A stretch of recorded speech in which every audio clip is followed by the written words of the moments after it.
Bismillahirrahmanirrahim.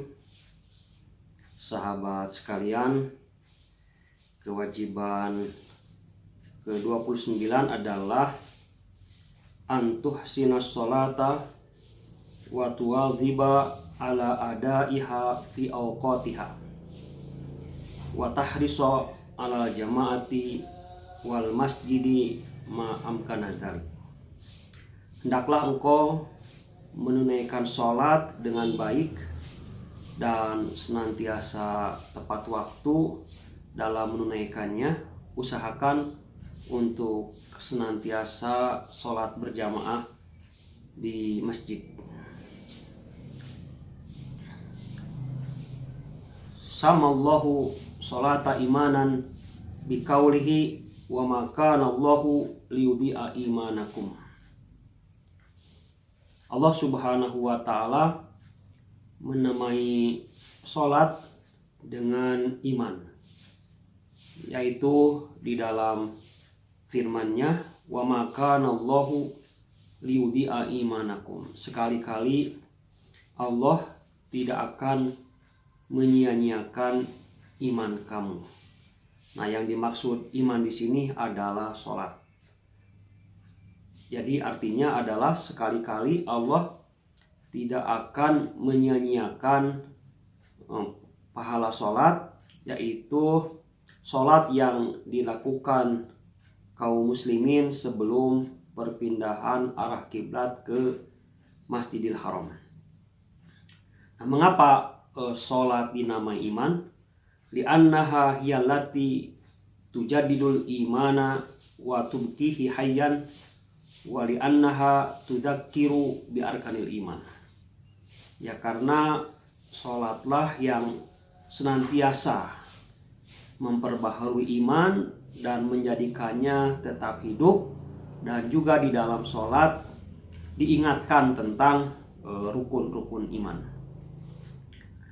As-sholatu hiya a'dhamu madharin min madhahiri syukri wa ma aksarun ni'ami.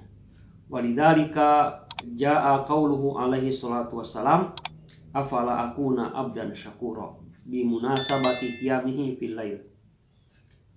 Salat merupakan bentuk syukur yang paling agung, karena betapa nikmat yang kita terima dari Allah itu sangat banyak, sehingga harus kita syukuri, dan bentuk syukurnya adalah dengan sholat, sebagaimana sabda Rasulullah Shallallahu Alaihi Wasallam ketika ditanya oleh para sahabat, ya Rasulullah, mengapa engkau sholat seperti itu sampai dua kakimu bengkak? Bukankah Allah Subhanahu wa Ta'ala telah mengampuni dosa-dosamu yang telah lalu dan yang akan datang?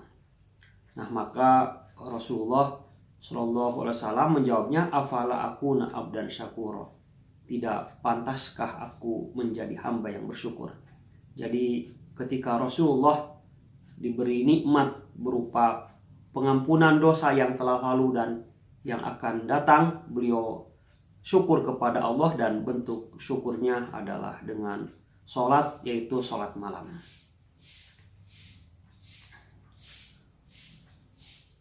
Waja'a fil ahadithi anna sholata duha takfi fi syukri nikmatil a'dha'il mujaddidah. Disebutkan dalam beberapa hadis bahwa sholat duha itu sebagai wujud syukur atas nikmat anggota badan yang dilakukan secara terus-menerus. Akhrajal Imam Muslim an Abi Dzar radhiyallahu anhu ani Nabi sallallahu alaihi wasallam qala yusbihu ala kulli sulama min ahadikum shadaqatun wa kullu takbiratin shadaqatun wa amrun bil ma'rufi wa nahyun anil munkari shadaqatun wa yujzi'u min dzalika rak'atani yara ka'ahuma minad duha. Imam Muslim meriwayatkan dari Abu Dzar radhiyallahu anhu dari Nabi Shallallahu Alaihi Wasallam, beliau bersabda, setiap pagi wajib bagi setiap anak Adam untuk bersedekah atas persendian yang ada pada tubuhnya. Nah, setiap tasbih adalah sedekah, setiap tahmid sedekah, dan setiap takbir juga sedekah. Setiap ajakan kepada kebaikan dan melarang dari kemungkaran adalah sedekah, dan cukup untuk semua itu dengan 2 rakaat yang dilakukan pada sholat duha. Ja'alallahu azza wa jalla shalawatil mafrudata muaqqatan bi awqatin. Faqala ta'ala innas sholata kanat 'alal mu'minina kitaban mawquta.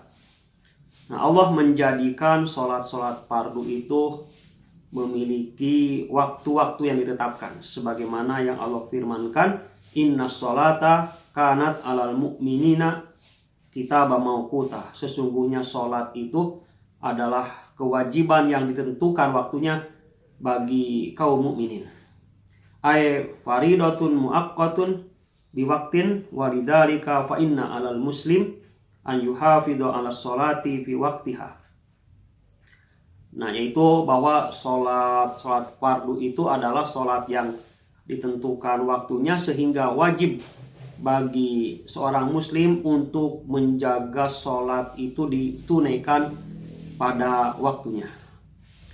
Wa hunaka halatun ajaza fiha ba'dul fuqaha'i al-jam'a baina sholataini wa taqdima ba'di sholawati aw ta'khiruha kasafari masalan wa huwa maudu'un yudrasu fi kutubil fikhi.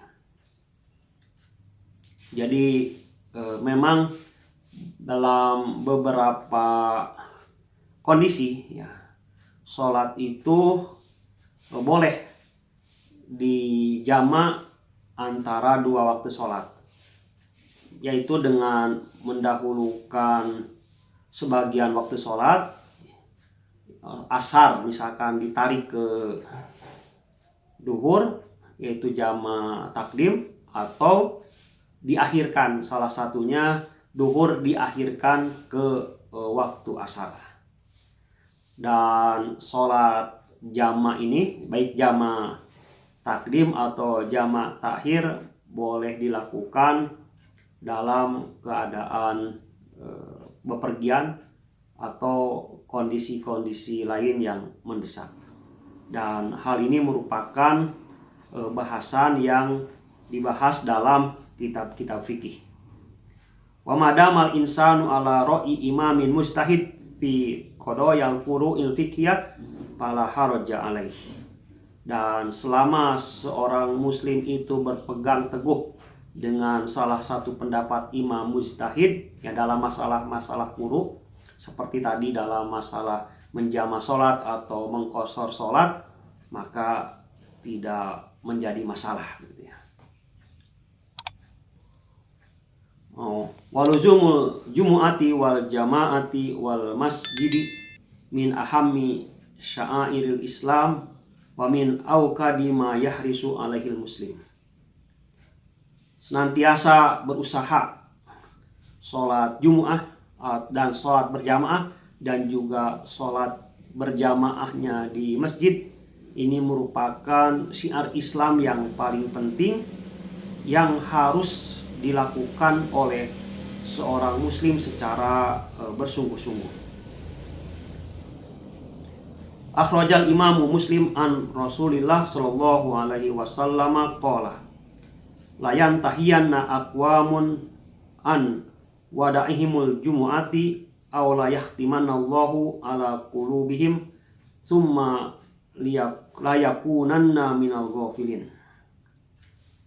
Imam Muslim meriwayatkan dari Rasulullah Shallallahu Alaihi Wasallam, hendaklah orang yang suka meninggalkan sholat Jumat menghentikan perbuatannya, atau jika tidak maka Allah akan menutup hati-hati mereka, kemudian mereka benar-benar menjadi golongan orang-orang yang lalai.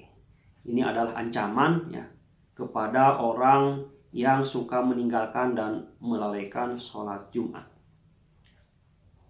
Kemudian dalam hadis Muslim juga, wa akhraja Imam Muslim an Rasulillah sallallahu alaihi wasallam qaulahu man tawaddoa fa ahsanal wudu'a summa atal jumu'ata fastama'a wa ansota ghufira lahu ma bainahu wa bainal jumu'ati wa ziyadatu salasati ayyam.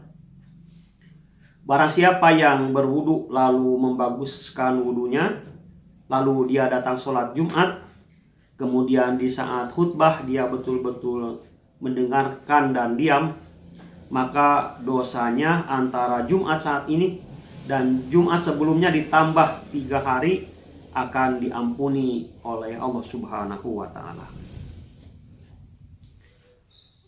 Masih hadis dari Imam Muslim, akhrajal Imam Muslim an Rasulillah sallallahu alaihi wasallam qala ala adullukum ala ma yamhullahu bihil khotoya wa yarfa'u bihid darajat.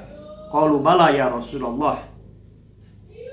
Qala isbagul wudu'i wa kasratul khuta ilal masajidi wa intidarus sholati ba'da sholati fadzalikumur ribat. Rasulullah bertanya kepada para sahabat, apakah kalian mau aku tunjukkan kepada amalan yang dapat menghapuskan dosa dan mengangkat atau meninggikan derajat?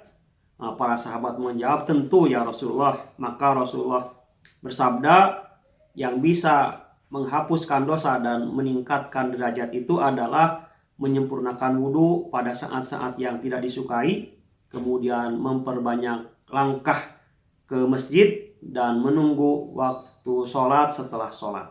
Demikian itu adalah ribat, ya, senantiasa bersiaga untuk beribadah kepada Allah Subhanahu wa ta'ala. Wa akhraja Muslim an Ibnu Mas'ud qala anna Rasulullah sallallahu alaihi wasallam allamana sunanal huda wa anna min sunanil huda as-salatu fil masjid alladhi yu'adzanu fihi. Rasulullah sallallahu alaihi wasallam, kata Ibnu Mas'ud, mengajarkan kepada kami sunanul huda, yaitu petunjuk. Dan di antara sunanul huda adalah salat berjamaah di masjid yang dari masjid tersebut dikumandangkan azan.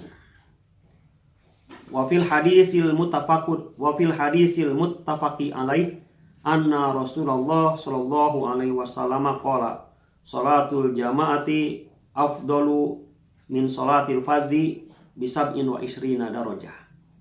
Salat berjamaah lebih utama daripada salat sendirian dengan 27 derajat. Nah, demikianlah sahabat sekalian kewajiban yang ke-28, yaitu hendaklah kita menunaikan sholat baik. Sholat dilakukan berjamaah di masjid dan di awal waktunya.